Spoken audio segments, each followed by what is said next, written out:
Welcome to Bear Archery's Hunting 101 podcast, where hunters new and old come to learn and find inspiration from stories of hunts gone by. Everyone is welcome to enjoy the outdoor way of life, and there is no better time to start than right now. So let's head into the great outdoors with your host, Dylan Ray.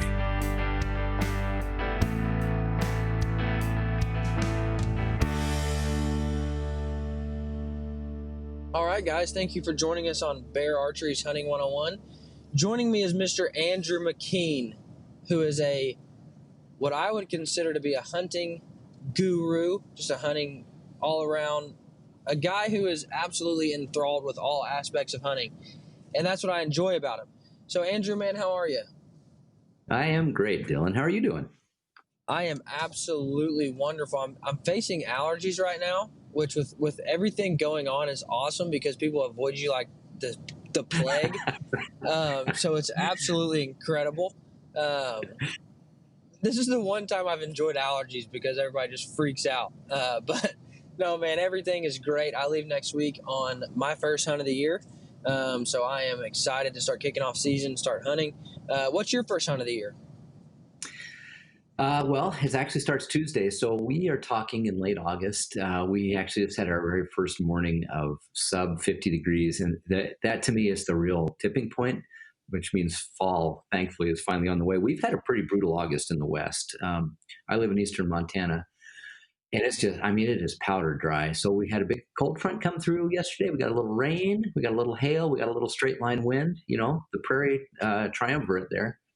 But what it means to me is fall is on the way. So our dove and grouse season starts next week, and that's where I will be. I cannot wait. The week after that is archery season. We're going to talk today a little bit about elk hunting. I am red-faced because for the first time in almost 2 decades, I do not have an archery elk tag in Montana. Oh, man. That's a rough place to be in. It hurts a little bit, but I do have archery deer and antelope. But elk, and especially archery elk, is my true love. But I did not draw the unit I usually do, and so I have I guess you would say, consolation prize of I can't stop thinking about it. I can't stop talking about it, and that's going to have to do for this year. So let's get into it. Then I guess we got a good topic to talk elk hunting. But before we dive in, give us a quick introduction to yourself. I know you work with Powderhook. You're the hunting editor at Outdoor Life. You've got the greatest mustache in hunting. So give us a quick introduction to yourself. Yeah, well, thanks. I'm a Missouri farm boy who had the good luck to follow his dream going west. Working for Outdoor Life is really the only job I ever wanted, and I got it. So in so many ways, I'm the luckiest man I know. I've been a lifelong hunter and writer and communicator. So the work I do with Powderhook is really, in some ways, kind of my, that philosophy stage of becoming a hunter. It's the give back stage. Powderhook, as many of your listeners know, is really devoted to being the recruitment tool for a whole new generation of hunters. And that's, of anything I do, I would say that's probably the most important part, of pulling people along and showing them this great big world of hunting and wildlife conservation and just outdoor appreciation. So there's that. But yeah, I'm the hunting editor for Outdoor Life. I live in rural eastern Montana. I wrote a book called How to Hunt Everything, and it's every day I wake up and I think I live in the huntiest place I've ever lived. We've got, as I mentioned, dove and grouse coming up. We've got awesome deer, both whitetail and mule deer. We've got antelope. We have elk. We have bighorn sheep in my county, and waterfowl will be the kind of the leading edge of winter. So there's no shortage of things that are about to happen.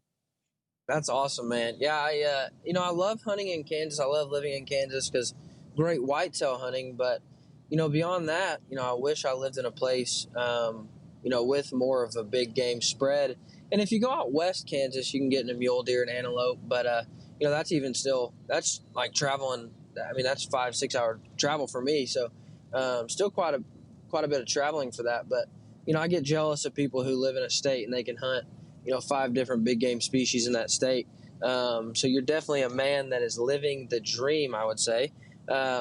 Before we dive in, I got to give a thank you to our awesome friends over at Minus 33 Merino Wool. Andrew, what are your thoughts on merino? Oh, I am a merino evangelist. For I think all of the reasons that you guys are familiar with. It's naturally wicking. It is scent containing and scent. I'm not going to say scent free. Nothing is scent free, but it does a really good job of not accumulating scent.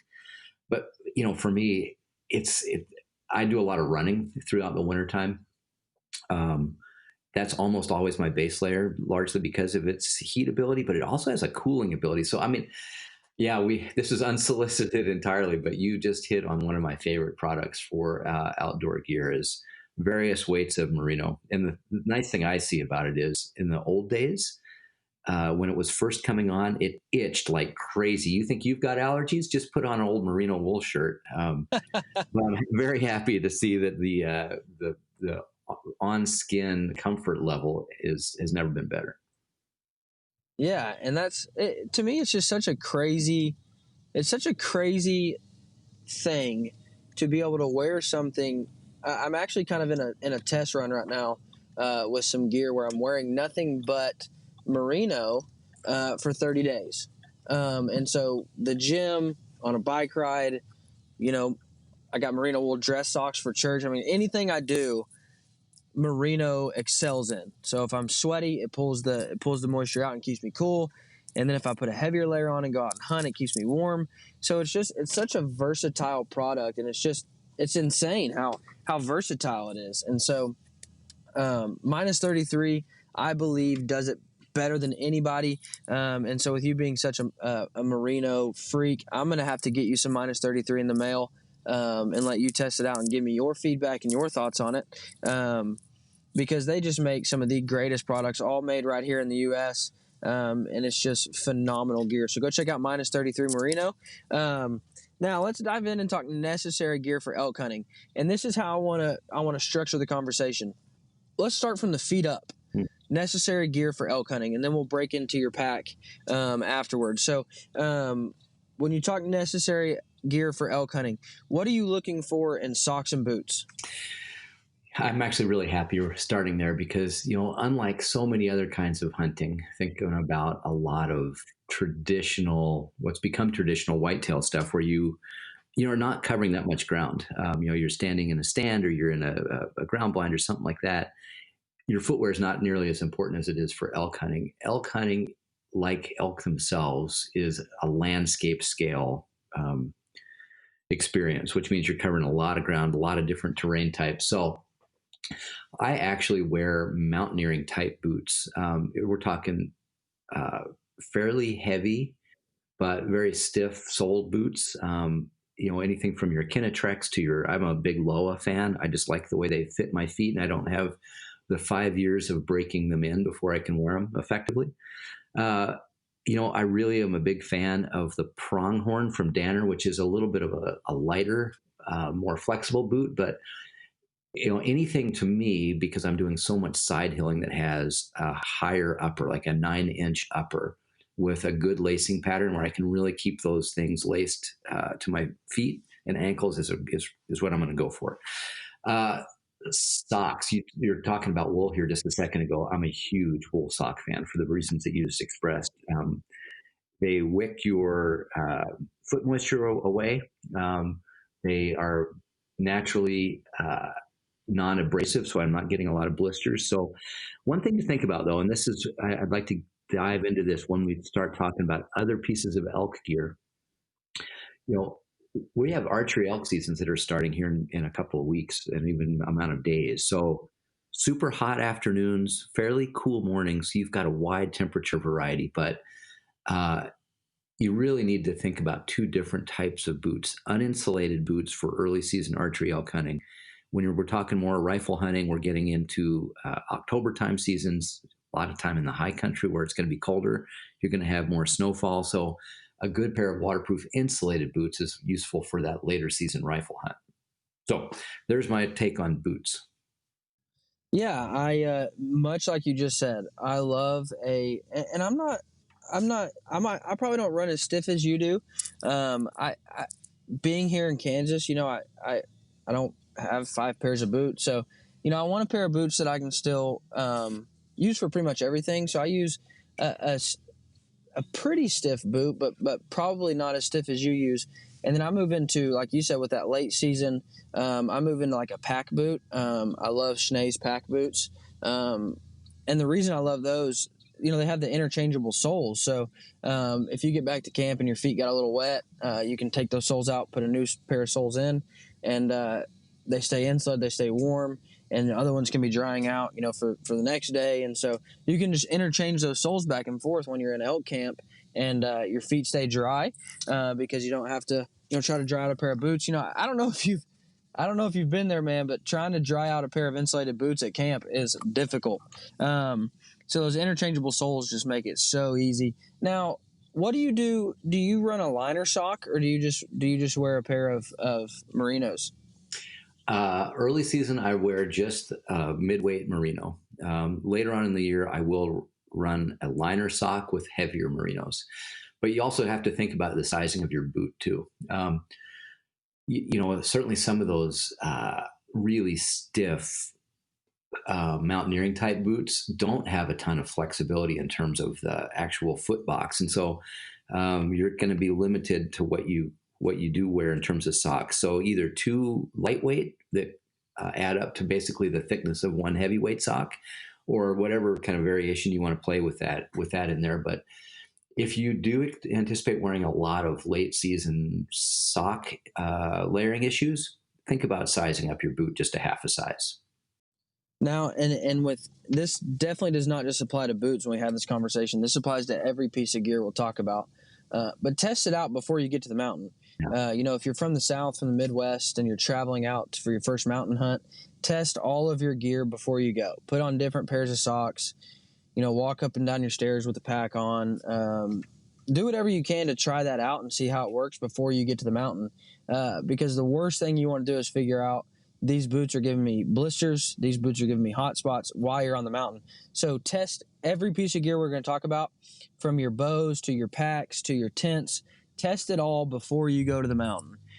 Don't wait till you get there to experience that. Now let's cover kind of entire body clothing in one. What kind of clothing system do you run for elk hunting? First off, let me ask you this: what's necessary clothing for elk hunting, and then what's kind of just more of like a luxury type layering system that you like to use, if that makes sense? Yeah, it does, man. There's so much of personal preference that plays into this. So I'll kind of give you, my basics, but like you were just saying, Dylan, like test everything out, because there's going to be things that, you're going to gravitate towards based on your hunting style or your body type. And again, we really have to talk about this in two really different seasons. So I'm definitely a run and gun kind of archery elk hunter. And I should explain that just a little bit. I hunt the Missouri River Breaks a lot. That's my homeland when it comes to archery elk. It's big, big country. It's wide open. It's not your black timber kind of sneak and stop mountain hunting. This is get on a high point, glass a lot, find elk, and sometimes they can be 3 or 4 miles away, and you've got to figure out a strategy to get in on them. So, and that's not, that's straight line, but there's never a straight line to encounter an elk. It's all down canyons and up big side hills. And so for that reason, I am a very mobile hunter when it comes to archery elk. I am a layer guy. So a lot of times I will strip down to just one thin shirt for an approach because I want to be able to dissipate heat and not bulk up with sweat. And then I will put on 1 or 2 layers for kind of a final approach, or if I have to make kind of a stand and call situation. So that's not just upper level. I also really slim down my pant choices. I want vents so that my thighs can breathe, so that I'm not accumulating a lot of moisture. So that said, your listeners may be saying, and you may be saying, well, whoa, you must be one stinking man by the time you get, to an elk encounter. A lot of what I'm trying to do is dissipate that heat and that stink. But I'm aware that every human has a smell. No matter how much masking or scent containment we're trying to do, it's not enough when it comes to these animals. So I really play the wind a lot. I'm not worried about being scent free, but I am worried about how that breeze or wind is going to influence how my scent is dispersed to animals. So I know it's a really long winded and probably kind of too generic a way, but whatever you can wear that you're comfortable and you're not sweating too much, but you have to have a pack system that has at least the ability to carry a couple of layers that you can quickly deploy when conditions change. Now, later on in the year, when we're talking rifle season, with all of that variation of temperature and even snow, again, I'm going with layering, but I'm really starting off with a much sort of heavier, more weather resistant thermal layer as my base. So really, when it comes to clothing, I think kind of a wrap up is that, late season and early season, there's so much differences in how we're going to dress. But I think me and Andrew would both just encourage you to figure out a layering system that works for you. Figure out what you like next close to your body. Obviously, for both of us, that's merino. What you like next close to your body, and then a layer you can put on over that, a layer you can take off as you get hot during the day, or get to a glassing point, you get a little cold, something else you can put on. I would just encourage you to figure out a layering system that's going to work for you in early and late season. But Andrew, that being said, are there a couple key pieces that no matter what it is, you would have late and early season? Yeah. So I love that differentiation. It's just the sort of thing you're going to have to figure out for yourself through trial and error. But I'll start with late season because that's the easiest. I almost always have a super compressible puffy jacket.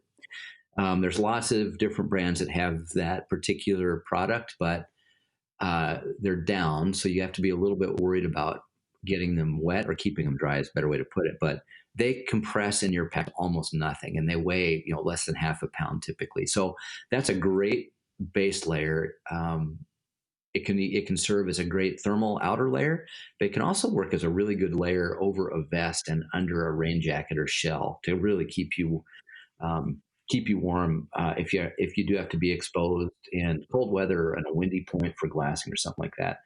And then I would say a great earlier season piece is a synthetic vest, something that's going to keep your core nice and warm, but it's not going to encumber your limbs. I think that's a really important thing for a bow hunter. So any of a variety of just really good tight fitting vests is a great early season piece. Yeah, I would 100% agree with both pieces you just said. And as far as puffy jackets go, you can get those. Man, I got one like at an Eddie Bauer, outlet store, like a $200 jacket for like $35. Now it's not Sitka, it's not QU, it's not, but it's a really good jacket, and it's something that would work for anybody. So, like Andrew said, there's hundreds of puffy jackets that'll work. There's hundreds of vests that'll work. You by no means have to have any certain brand or any certain even real material. Just again, test them out, see what works for you, see what you like about things, what you don't like about things before you get to the mountain, and make sure those pieces are going to work for you. Now let's get into the difficult part. Yes. What's in your pack? Oh man, I thought you were going to go a whole different direction. I want to actually. Is that the easy part for you? Let's make sure we save room to talk about bow sights, because Absolutely. I think that's something that a lot of people are confused about. So let's talk about pack first, and then come back to that. So, what's in my pack? You might as well ask, what's my favorite birthday dinner? I've got so many things in mind. I'm going to give you 4 or 5 absolute ingredients, and then we can riff on those. But I hunt by myself a lot, and certainly when it comes to bow hunting, it's for me a real solo experience. Elk are big, and if I get one down, a lot of times it's warm weather. I've got to make very quick work of getting that thing out of the field. So I have game bags, and usually more than you would expect, 4 or 5 good game bags. And when I say good, I'm talking, I want them to be able to hold a quarter of an elk, either on the bone or off the bone. And I want to be able to have the bag strong enough that I can hang it from a tree. It does a couple of things. One, it gives me more time to get the rest of the meat out, but I can get it off the carcass and hanging, so that the cool of the night is going to make sure that meat doesn't go bad. So game bags, absolute mandatory for early season elk. Obviously, good knives. So I usually have a couple of very good knives and a sharpener in there. This one may surprise you a little bit. I have big tent stakes, and I'm talking like the ones that are angle irons. Here's why. A lot of times when you're by yourself, you need another set of hands. Having the ability to drive a tent stake into the ground and then snub off an elk's leg with a length of rope or cordage onto that tent stake gives me that extra set of hands I need. So that is mandatory in there as well. And it's also really good for setting up a shelter in open country. You can use it for almost anything. So 2 good tent stakes and rope. I always have a headlamp, usually a couple, because you never know what and where my day is going to take me into the night. I've become a huge fan of Garmin's Mini InReach. It's a satellite transponder. It has an app on your phone, so you can actually text using a satellite. So those 3 or 4 things, we haven't even talked about water or sort of the personal comfort stuff of Cliff Bars and snacks. But in terms of just 100% every time I go out, I'm going to have those things. I just named them. Yeah, and then we can break into, and again we could talk for hours on gear for elk hunting, on what's necessary, what's a comfort item, what's we could talk for hours. But obviously in your pack you've got to have room for your food. So if it's a 5-day, 7-day hunt, you got to have enough food for those days. Obviously those extra layers that we talked about stay in our pack. Your sleep system. So whether you run a tent or a canopy style sleep system, whatever it is you're running, your sleeping bag, a sleeping pad, all of those things would consider your sleep system. You got to move into, like Andrew said, your water filtration system. So a water bladder, something to purify and clean the water. What do you use for a water system? Because that's obviously essential. So what do you use for a water system? I've got 2 different approaches. I've got a platypus system. It's a pretty good sized filter system. I think I've got a 3-liter bag with it, which is big enough for kind of a base camp. But anytime, because I hunt in very dry country, when I find water, I load up.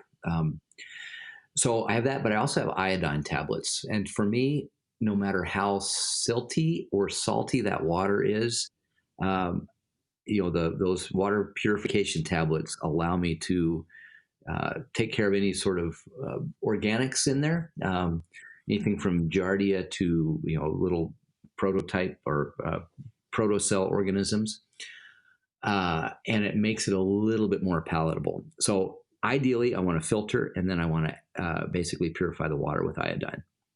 Now, when you move from water, I like to carry an Nalgene bottle, but like you said, I also I have the water bladder, and I carry 2 water bladders. One to if you set up camp for the night, you can get dirty water in one and do a hanging system to purify it into your other one overnight. So therefore, when you wake up the next morning, you have a full bladder full of clean water ready to put in your pack, ready to go for the day. And then those 2 are kind of transferable. So one day obviously they're going back and forth. So that's I carry 2 water bladders, a Nalgene bottle that I can just keep for if I'm just sitting glassing, drink out of, or if you have some supplements that you take, for hydration or getting up the mountain quicker, whatever it is, you can put in the Nalgene bottle, shake it up, drink it. So those are some things I carry. Coffee for me is a necessity. And that's just for me. I understand that that's a comfort item for most, but for me, I'm so dependent on caffeine that I just get terrible caffeine headaches. So coffee is a necessity. So you carry your cooking system. I carry a Camp Chef cooking system with me, and then I can just put some instant coffee in there, and and I got coffee. Is it the best coffee? Absolutely not. But it's coffee in the morning. It's coffee in the evening when I'm sitting down at the end of the day. So coffee for me is a necessity. I always carry some Tylenol, ibuprofen, for any aches and pains you get throughout the day. I like PM Tylenol. It helps me sleep better through the night. What else would you say? I always keep a sharp knife, obviously. Knives like Outdoor Edge are really good, especially when you're talking about such a big animal like an elk. You'll go through blades and you can just switch them out and keep going. So sharp knives are a necessity. I like that the first thing you said was a kill kit, and here's why. If you're not going to plan for success, why even go hunting? You know what I mean? Why even be out there if you're not planning to fill those bags? You know what I mean? So that is the first thing that goes in my pack is my kill kit. What kind of bags do you use? What would you recommend? Oh man, I am a huge caribou bag guy. So they've got a carnivore, I think it's called. It's basically there's I think within the one kit you've got 2 or 3 quarter bags, and then you got some sort of camp meat bags. Maybe the trim meat, but they're very strong. It's a synthetic, basically a breathable synthetic bag. But what I love about them is they've got a drawstring that you could probably hang a short block or a small block engine off of the thing, and they wouldn't give. They're super strong, and they're washable. They don't get too scenty, which is nice. So anyway, to me, that's worked really well.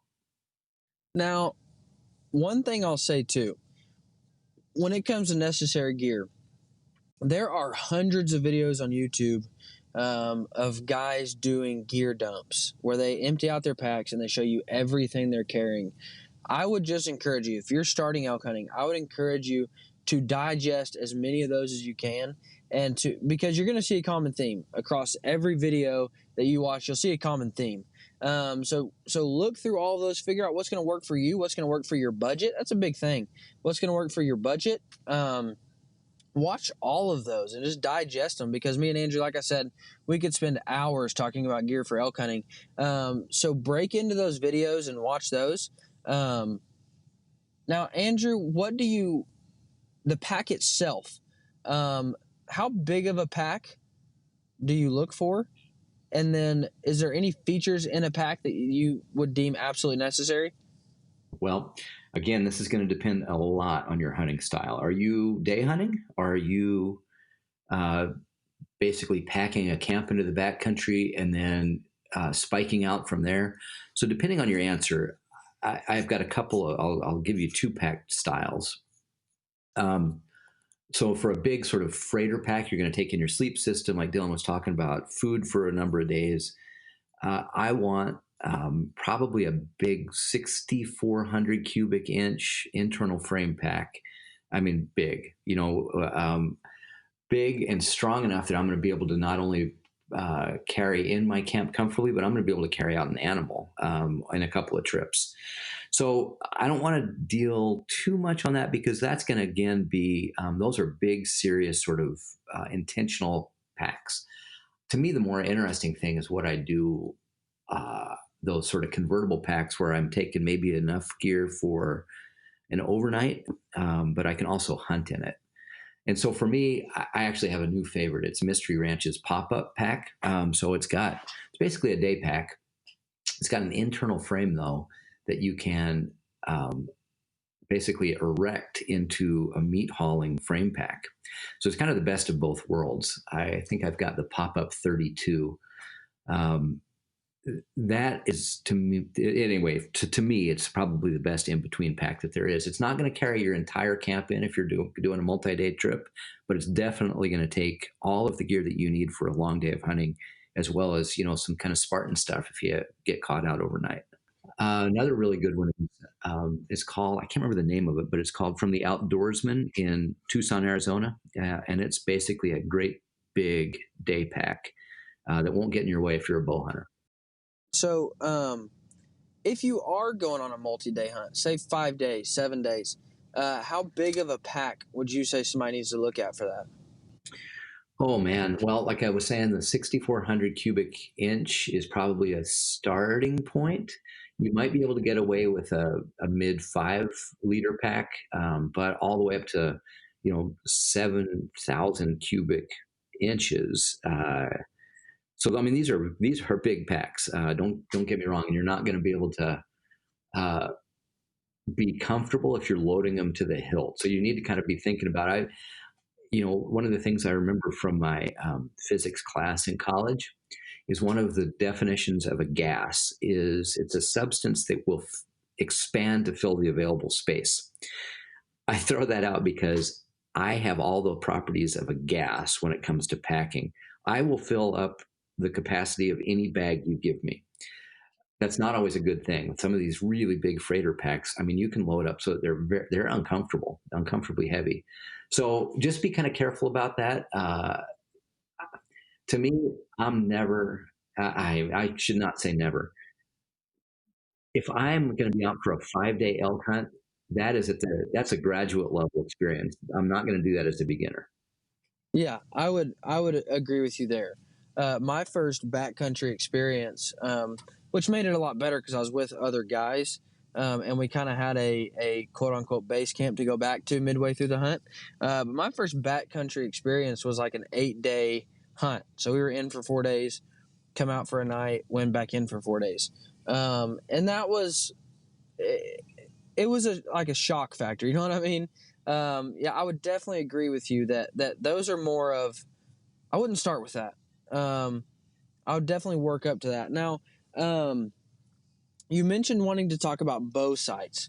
Before we do that, I would say when you're talking necessary gear for elk hunting, you have to obviously have a weapon. So whether you're taking a rifle, whether you're taking a bow, a compound, or recurve, you need to have the necessary gear for that weapon. So if you're taking a rifle, obviously you need a rifle scope. A good bipod is a good thing to have. Ammunition, if you're taking a compound, obviously you need sights, rest, quiver, stabilizers, arrows, broadhead, all those good things. Now, I do think there are, like Andrew said, and specifically on both sites, I do believe there are some specifics that we should talk about when it comes to bow sights. So when you talk about your compound bow, what are some things that you are going to make sure your accessories are hitting, or some features that your accessories are going to hit when you're talking about elk hunting? Man, well, let me start with two of the things that are off the bow that I think you need to be thinking about. One is a rangefinder. You're going to want a rangefinder that you can deploy easily with a single hand because your other hand is going to be occupied with your bow. And to me, that rangefinder also ties back into our bow sights in just a second. But the other thing off the bow is a binocular that you can also operate with one hand. So I'm the optics editor for Outdoor Life. I test dozens and dozens of binoculars every year. When it comes to archery hunting and especially elk hunting, I want uh, a basically an 8x32 binocular is the sweet spot for me when it comes to optics for elk hunting. And I really want an open bridge design, one that I can easily handle with a single hand. It's got the focus wheel that's ergonomically positioned where I can easily use it with just my finger. The reason that matters is, and a lot of times when you're in close quarters elk hunting, you are going to need to be able to define things in the middle distance. So not far out at infinity, not butterfly close, but that kind of middle distance from, let's say, 35 to 70 yards. And that fairly low magnification 8-power binocular with a nice open bridge design is going to really let you do that with a single hand. So those are a couple of things you might not think about, but I think you should be when it comes to the off-bow stuff. The reason I mention that rangefinder is there's a big debate going on right now among elk hunters about, do you want a single pin sight or do you want a multi-pin sight? And I'm going to give you the argument for both of them. If you've got a buddy who is maybe doing the calling for you and you are the shooter with your bow, or vice versa, you're doing the calling and your buddy is the shooter, a lot of times you can kind of define in a setup when you've got a bugling bull, he's responsive, you kind of can figure out where he's going to be in range and even where he may show up coming through cover or timber.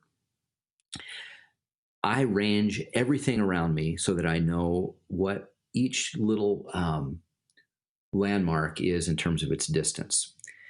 This is a great argument, to me at least, for a single pin sight. I can basically set my sight where I think that elk is going to come out and then adjust based on where it really happens. But we're usually talking maybe 4 to 6 yard differentiation between where I expect an elk to show up and where it actually does. And I can make that adjustment based on a single pin sight. I mentioned I hunt a lot in the Missouri River breaks where it's big open country. I often don't know where an elk is going to show up, or even if it's going to be an interception where I'm spot and stalking it and it's not coming into a call, or if it does come into a call, it might use open country terrain features to approach. So little open washes or ravines or even ridge lines. If that's the case, I really don't know if that elk is going to encounter me at 15 yards or 60 yards. So in that case, I want a multi-pin setup where I can make a fairly quick and competent shot at a variety of different ranges. So that's why I wanted to talk about that sight option. If you are going to be hunting in pretty thick cover where you kind of can control the variables a little bit with an incoming elk, I would probably go with a single pin sight. If you're in open country terrain where you just really can't control those variables, think about a multi-pin. Now, I will take you one step further. What about a multi-pin slider to where you have the best of both worlds? You bet. I'm actually just experiencing that this year, and I'll probably use it for mule deer hunting, where it is the best of both worlds. The concern I have with that a little bit is you've got to spend that preseason time absolutely getting it dialed. There's a lot of variation and kind of things that can go wrong with that, just as there are the things that can go right. But when you start to throw in all those variabilities of a slider and multi-pin, just know your gear. Yeah, absolutely. I would say I've used a single pin slider now for the better part of 5 years, and I've just absolutely fallen in love with. I've used multi-pin sliders for the better part of 5 years, and I've just fallen in love with them because if I'm sitting in a tree stand, I use a 3-pin slider. So if I'm sitting in a tree stand, I've got 20, 30, 40. And then, if I go out west, I can shoot out to 100. If I'm shooting at targets at home, I can shoot out to 100. And in that bottom pin, and here's what I love. Trophy Ridge on their multi-pin slider, their bottom pin is a vertical pin, like on a single pin, and then your top two are your horizontal pins. Now, what I love about that is part of the beautiful part of a single pin is it helps you keep your sights level because you can see the vertical pin. So what I love about Trophy Ridge's sights is I have the 3-pin slider, but that bottom pin is still vertical, so I still have that leveling ability with the vertical pin. So to me, a multi-pin slider is where it's at. But I would also say if you're a beginner, I wouldn't start with a multi-pin slider. I think they're the best sights in the world, but that's not what I'm going to put on my wife's bow. That's not what I'm going to put on my kids' first bow when they start out. I'm going to pick a simple, easy to use 3-pin or a simple to use, easy, understandable single pin. So I love multi-pin sliders, but I would not say that's what you should start with.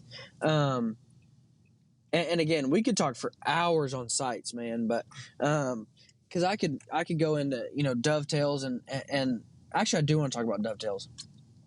I believe my favorite sight is a 3-pin slider on a dovetail, and the reason behind the dovetail, a lot of guys want a dovetail so they can get it as far out from their bow as they can, which is good, but I like a dovetail because I can adjust it in and out to be exactly level and fit exactly in my peep sight, exactly how I want it to fit in my peep sight. So I use a 3-pin slider on a dovetail, and to me that's the best sight for me. I'm not saying it's the best sight for you. I'm not saying it's going to work well for you. That's the best sight for me though. And you can read if you Google single pin versus multi pin, you could read all day long and watch videos all day long on people arguing them. And really, either of them are going to work. Like Andrew said, there's benefits and downsides of both, but either of them are going to work. But for me, that 3-pin slider is just where it's at. Whether you're elk hunting, deer hunting, whatever, it's where it's at. It's the best of both worlds. So I just think they're money. Now, you talked a little bit about rangefinders and binoculars, and the last thing I want to hit on is necessary optics for the backcountry. And I'm glad I'm talking to the optic guru, literally understands optics better than anybody, I would say. So before we dive into this section, I do have to give another thank you to our awesome friends over at Koa Optics. They, in my opinion, make the best optics money can buy. I've used them now for about 4 years for my binoculars and my spotting scopes, and they are just absolutely awesome. Great guys to deal with. Their warranties are awesome, but also I think their optics are just second to none. And maybe you can shed some light on them because, again, you understand optics better than I do. I just basically went to a store and looked through several different options, and that's what I picked. But maybe you can shed a little bit of light on those. So what are some optics that you make sure and carry? Spotting scope, binoculars, rangefinder, obviously a rifle scope if you're carrying a rifle. But what are some things and you've already told us exactly what you look for in binoculars. So what do you look for in a spotter and in a rangefinder? Well, depending also on my hunting, what's happening in terms of the specifics of the hunt. If I'm going to pack a high magnification spotter, it's probably going to be a medium compact version, so a 65 millimeter. Just one word about how to size a spotting scope. The big boys that you see, the big full-size spotters, are typically 80 to 85 millimeter objective lenses. Those are big and they're heavy, and there's almost too much optical horsepower for what I'm going to need. So if I'm going to pack a spotting scope, it's probably going to be that 65 millimeter. They tend to be quite a bit smaller than the big boys. They fit nicely in the side sleeve of a backpack, and I can usually stabilize them using either a lightweight tripod or even just putting it down on my pack or the crotch of a tree. So to me, that's a really nice sort of in-between spotting scope to use. But a lot of times I won't take a spotting scope. Instead, for rifle hunting, I'll take a 12-power binocular that's got quite a bit of reach and magnification, but it's not so big that I have to have a tripod. Big 15 and 18-power binoculars have so much magnification that any tremor in your hands or wind will really make the image hard to stabilize. So those are really best that are used when they're used on a heavy tripod that can stabilize the image. Well, I'm not going to carry a heavy tripod when I'm elk hunting, so I want a binocular that has lots of magnification, but not so much that everything's shaky. Let's talk rifle scopes real quick. I am a fan of the simple and light. I am a run and gun hunter. I don't want a great big ponderous rifle, and I don't want a great big heavy rifle scope on that rifle. So for me, throw out the big precision scopes. That's not what I'm going to use to hunt with. Instead, I want a rifle scope that weighs a pound or less. I'm actually going to give you a couple of different options for that lightweight, I think, hard-wearing scope. Leupold's VX3 to me is probably the cream of the crop when it comes to that category of rifle scope. Maven's got their RS2, I believe it's called. It's a simple 1-inch tube with a second focal plane. But here's the other thing I want. I do not want big exposed tactical style turrets on a hunting rifle. I want capped turrets. They're not going to get knocked off zero when I'm taking it in and out of my pack, or if you're on a horseback hunt, in and out of a horse scabbard. Cap turrets typically they wear a little bit harder, and they have a little bit of that insurance policy that they're not going to move when you don't want them to move. I want a pretty simple rifle sight. A lot of times when I'm elk hunting, I'll have time to sit and adjust my turrets or use my holdover reticle, but sometimes things happen quick. You've got to make a snapshot. So a pretty simple reticle, maybe a BDC style, which is ballistic drop compensating. So basically, it's a holdover reticle. You can use the references in the reticle to hold over your target at known distances. To me, that's really all you need. I want it to be light, bright, and really durable.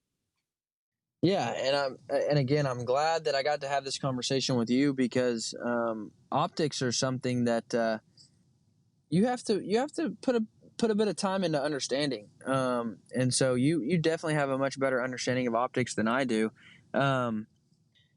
With a rangefinder, I will say that I really love a rangefinder, and you can tell me the exact name for this, but a rangefinder that tells you the actual distance. So if you're shooting uphill or downhill, it tells you the actual distance to shoot. I really like a rangefinder that does that. What do you call that? Arc reading or something?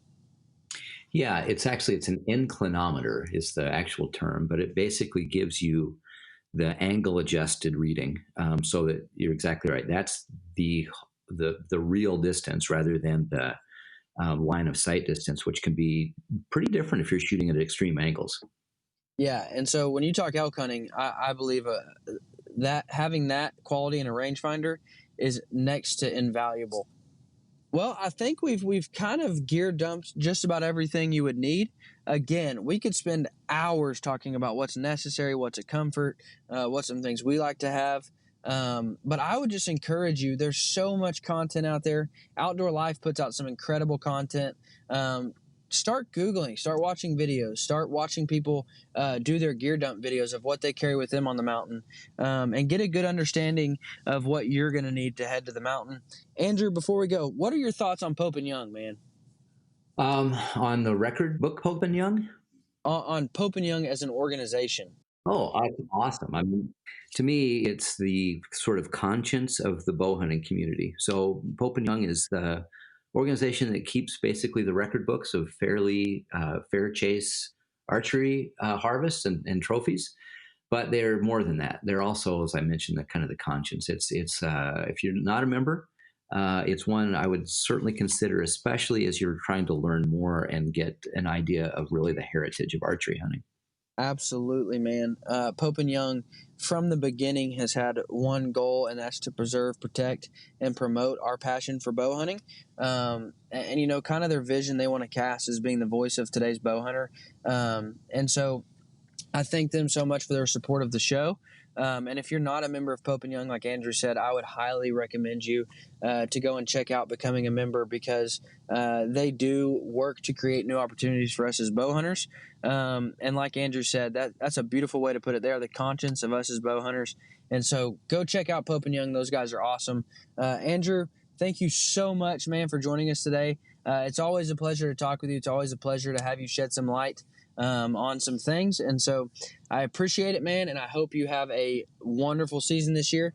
Guys, thank you so much for listening. I hope you guys will have a great week and go out and start testing some gear, getting ready, because elk season is upon us. So if you're planning on going elk hunting, good luck this fall. Thanks for listening. You guys have a great week.